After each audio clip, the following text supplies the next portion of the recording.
Bienvenida o bienvenido a esta nueva exploración.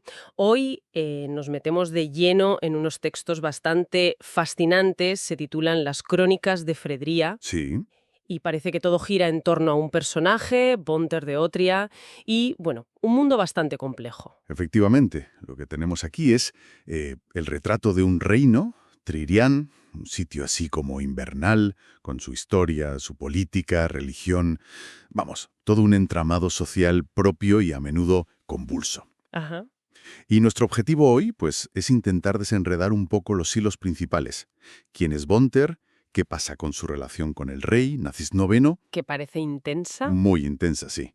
Y cómo todo eso se mezcla con, bueno, las intrigas de palacio de siempre, guerras pasadas, conflictos actuales y, ojo, que hay también elementos sobrenaturales. Ostras, suena potente la mezcla, la verdad.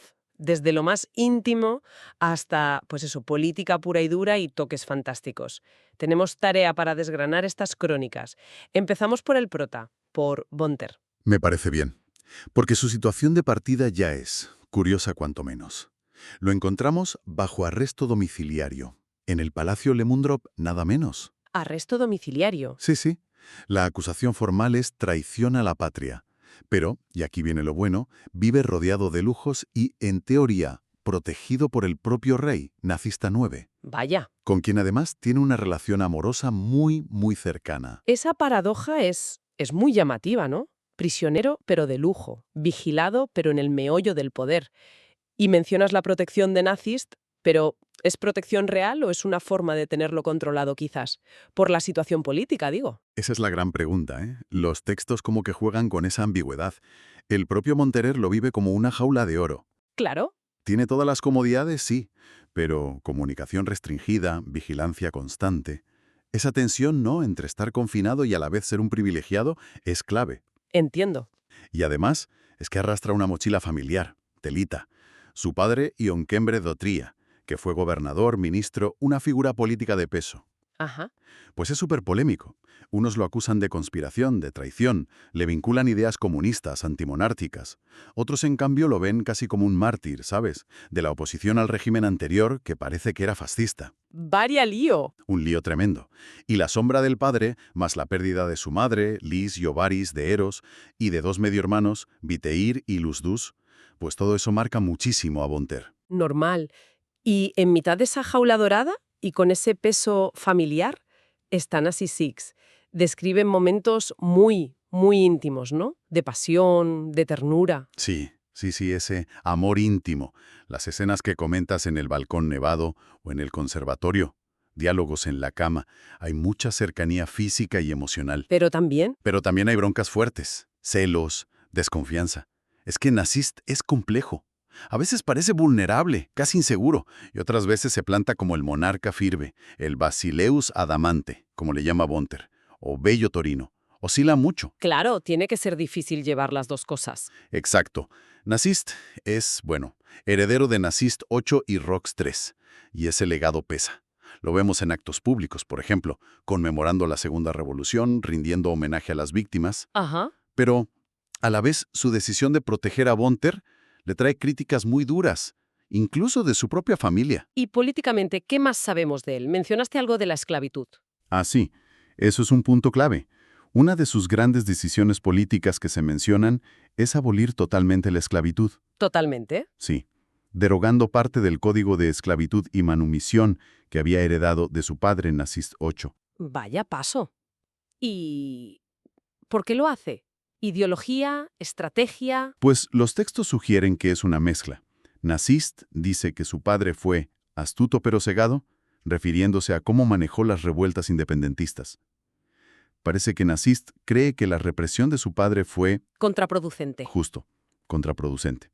Así que, al abolir la esclavitud, quizás busca distanciarse de eso, ganar apoyos, evitar futuras rebeliones, adoptar una postura de, bueno, no echar más leña al fuego con más represión. ¿Tiene sentido? Pero claro, es una medida muy drástica. Y eso enfada a los sectores más conservadores, a los tradicionalistas. Se ve clarísimo en la reacción de su tío Elionator y su primo Valka, cuando Onassis les dice que se quiere casar con Fontergan. Claro, el hijo del traidor. Para ellos sí. Así que Esa reforma, lejos de calmar las aguas a corto plazo, lo que hace es avivar las tensiones políticas. Muchísimo. Entiendo. O sea que la política no es solo el fondo del cuadro, está totalmente mezclada con la relación de ellos dos y con las decisiones de Nazist. Y los fragmentos también hablan de la historia de Tridian, ¿no? Parece que hay bastante trasfondo. Sí, se dan pinceladas de un pasado complicado, con muchos conflictos, cambios sociales, sobre todo a partir del siglo VIII de la Era de las Luces. Ajá. Figuras militares como un tal coronel Yarba de Ufejo, que era un héroe de guerra pero tenía sus problemas, alcoholismo. Hmm. Y fue en esa época cuando se instauró la Carta de Esclavitud y Manumisión. También se contrasta con la nación vecina, Yakman, que abolió la esclavitud antes. Y se habla del ascenso de la burguesía en Tririán, que empezó a tener mucha influencia. Todo ese pasado resuena. ¿Y cómo resuena? ¿Cómo se ven esas tensiones hoy en el presente de la narración? Pues de muchas maneras, la conmemoración de la Segunda Revolución, por ejemplo, es un recordatorio constante de las viejas heridas. Claro. Las acusaciones al padre de Bonter, que si héroe, que si traidor, eso muestra la división ideológica que hay. Sigue ahí la lucha latente entre monarquía y república. Hay roces con facciones religiosas, como la que lidera un tal Fausto Goe, que promueve la Malaktaf, un texto sagrado, pero parece usarlo para sus propios fines políticos. Vale. Y también tensiones con grupos separatistas. Se les llama a los rojiblanca azul, o se habla de los estados vasallos greses y trueces. Protagonizan crisis como un desfalco enorme que se descubre por un ciclón. Vaya, panorama. Sí, y Nicetit intenta manejar todo eso, como decíamos, sin caer en la represión pura y dura de su padre. Un camino complicado. Desde luego. Es un escenario político y personal muy, muy cargado. Pero quizás lo que más me ha chocado al leer los fragmentos es cómo se cuela de repente lo fantástico, lo sobrenatural. Bonter tiene visiones, sueños muy raros. ¿Qué función tiene eso? Ese es uno de los puntos más intrigantes, ¿sí? Porque no parecen simples sueños, ¿eh? Son visiones recurrentes. ¿Cómo qué? Pues ve a un tipo, Lamster, un náufrago que busca una fuente mítica y al tocarla se desintegra. O revive momentos del pasado a través de los ojos de un monje, Richter, que habla con una entidad sombría en un templo. Una entidad sombría. ¿Sí? Esta sombra dice que es oyente de los dioses, pero que no quiere intervenir directamente, aunque le avisa a Richter y por tanto a Bonter de que se avecina una calamidad. Uf. Hay símbolos muy potentes también. Una saubástica en una pila de agua, que cuando Bonter la toca, echa como fuego negro y escarcha. Y luego está el Lecutor. Ah, sí, el pájaro ese luminoso. ¿Qué representa? ¿Se sabe? El Lecutor. Lo describen como fosforescente o iridiscente. Aparece en momentos clave para Bonter. Ajá. Y su significado parece que cambia según la cultura. Para unos antiguos, los terrajojis, era un buen augurio, de destino, de bienestar. Para otros, los reoní, era un presagio de guerra. Qué curioso. Su aparición constante parece marcar a Bonter, señalar momentos decisivos en su vida, como un termómetro de su destino o de las fuerzas que se mueven a su alrededor. No es solo un detalle bonito, tiene pinta de tener un peso simbólico fuerte en la trama. Fascinante cómo hilan eso. Y junto a las visiones y los símbolos también hay referencias a dioses, a un sistema de creencias, ¿no? Sí, sí. Parece que la figura central es Mai, una diosa compleja. La representan como 6 mujeres unidas en llamas. 6 mujeres. Sí, y cada una representa algo. Benevolencia, supremacía, plegaria, mandato, paz, fecundidad.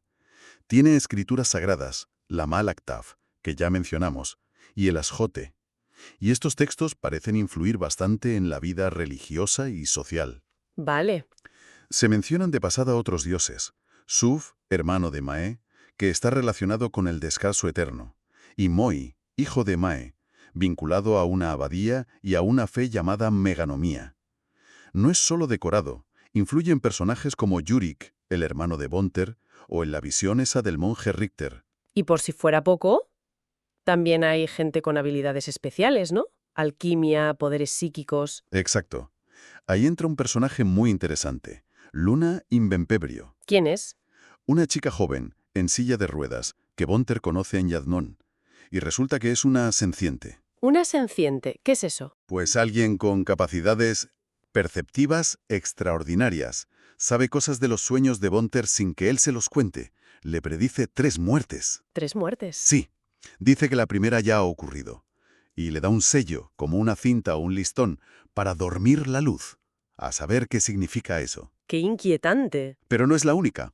El propio Nazist al final parece mostrar conocimientos de alquimia o algo parecido. Recita una profecía muy concreta después de tocar una carta de adivinación en la frente de Bonter. ¿Nazis también? Parece que sí. Y luego está el personaje más raro de todos. ¿El arquitecto? O Petro, ese mismo. Un ser que da la impresión de ser inmortal. Captura a Bonter y le habla de cosas cósmicas, de evitar el esjatón, El esjatón. que lo define como el fin del cosmos. Y este Petro dice que necesita a Bonter vivo para sus planes. Otra capa más de misterio y peligro para Bonter. Todas estas habilidades, la evidencia de Luna, la posible alquimia de Nazist, los poderes que parece tener Bonter latentes, y estos seres como Petro, sugieren que la historia va más allá de la política y el romance. Es impresionante la de hilos que se van tejiendo. Porque claro, no es solo la política y el romance principal, las relaciones secundarias también añaden mucha chicha, ¿verdad? Pienso en Yurik, el hermano de Bonter. Totalmente. La relación con Yurik dice mucho. Él parece que ha encontrado cierta estabilidad. Familia, trabajo, se ha convertido otra religión, el subismo. Ah, sí. Un contraste brutal con la vida de Bonter. Pero, bajo esa fachada de normalidad, se nota la tensión en sus conversaciones. Hay reproches velados sobre el pasado, sobre las decisiones de Bonter. Su camino, tan diferente, resalta las presiones que sufre Bonter. Claro. Y también la interacción con Eogan Sorin-Dastir. El antiguo amor de Nazist. Exacto. No es solo un triángulo amoroso del pasado. Sirve para ver la complejidad de las relaciones en la corte, los celos, pero también la lucha personal de Eogan con su propia identidad, su androfilia, y lo que espera su familia de él. Su decisión de irse para ser valiente y buscar su propio camino es un momento importante sobre la autenticidad. Incluso los sirvientes, como Kev o Markena, o esa entrevista que le hacen a Bonter y Nazist para la revista Tau, dan detalles sobre la vida en palacio y cómo manejan su imagen pública. Justo.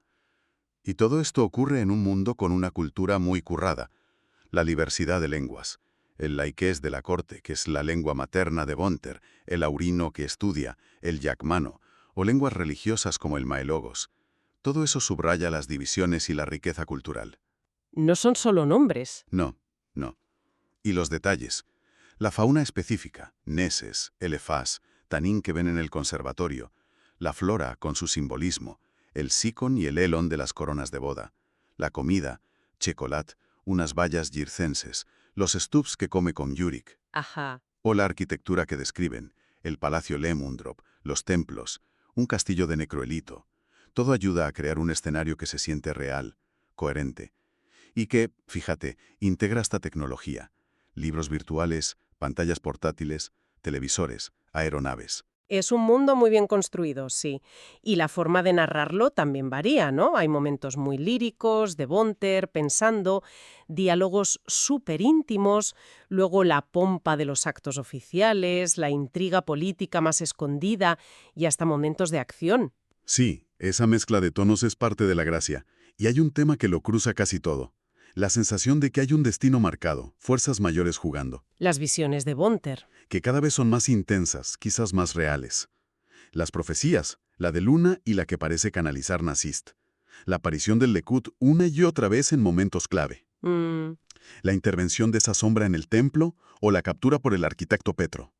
Todo indica que Bonter no es solo un noble metido en líos políticos y amorosos. Es una pieza clave en un juego mucho más grande, quizás cósmico. Es mucho que procesar. Tantas visiones, profecías, seres extraños. ¿Dan alguna pista a los textos sobre de dónde viene todo eso o para qué? Son más de sugerir que de explicar claramente la verdad. Pero el final de los fragmentos que tenemos sí que parece apuntar en una dirección, después de una serie de cosas muy traumáticas. ¿Cómo qué? Pues Bonter provoca la muerte de un tal Castiller Dut, y parece que es por un estallido de poder suyo, sobrenatural. Luego lo secuestra Petro. Tiene una confrontación muy dura con su padre y su hermana mientras está cautivo. Rompe con Nazist de forma muy dolorosa. Uf. Pero se reconcilian después de un ataque donde muere gente cercana, como un tal Kirth. Y después de todo eso, Bonter parece aceptar un destino que le supera. Te refieres a la escena del final, la de la ascensión. Exacto. Describe cómo Bonter, con Nadisit y otros reyes aliados, Taylor de Aurón, Ormeacán de Jackman, suben por una escalera que parece llevar a las estrellas, en un lugar que no parece de este espacio-tiempo. Vaya. El texto dice que empiezan a salirles aureolas, y la propia diosa Mai le habla a Bonter a través de una perla. Le confirma que ha sido elegido, que se le va a revelar el conocimiento. Es un clímax que lo cambia todo. Es un final, o un punto y seguido, no sé. Impactante, desde luego. Hemos ido de la política de palacio, guerras antiguas, un romance central súper intenso y complicado, líos familiares, a un sistema de creencias complejo y al final a una especie de apoteosis cósmica. ¿Sí? Nazis le dice a Bonter en esa profecía que es el ángel de la destrucción, pero que también le dará todo lo que quiera. Menuda dualidad. Y esa dualidad nos deja ahí con la gran pregunta en el aire. A ver, tienes esa mezcla explosiva, el poder terrenal que acaban de afianzar, esas habilidades sobrenaturales que Bonter apenas empieza a controlar y que parecen peligrosas, y las profecías divinas o cósmicas que los rodean. ¿Qué significa de verdad esa ascensión? Claro. ¿Es una metáfora de una nueva forma de gobernar? ¿Se convierten literalmente en seres superiores? ¿O es el primer paso de un ciclo totalmente nuevo, quizás manejado por seres como Mae o ese misterioso arquitecto Petro que tiene miedo del fin del cosmos? Sin duda, estos fragmentos de las crónicas de Freria nos dejan justo al borde de algo enorme. Pensando en cómo se mezclan de forma tan rara el poder, el amor, la fe y un destino que parece ir mucho más allá de un reino o una vida. Material muy, muy sugerente para seguir dándole vueltas.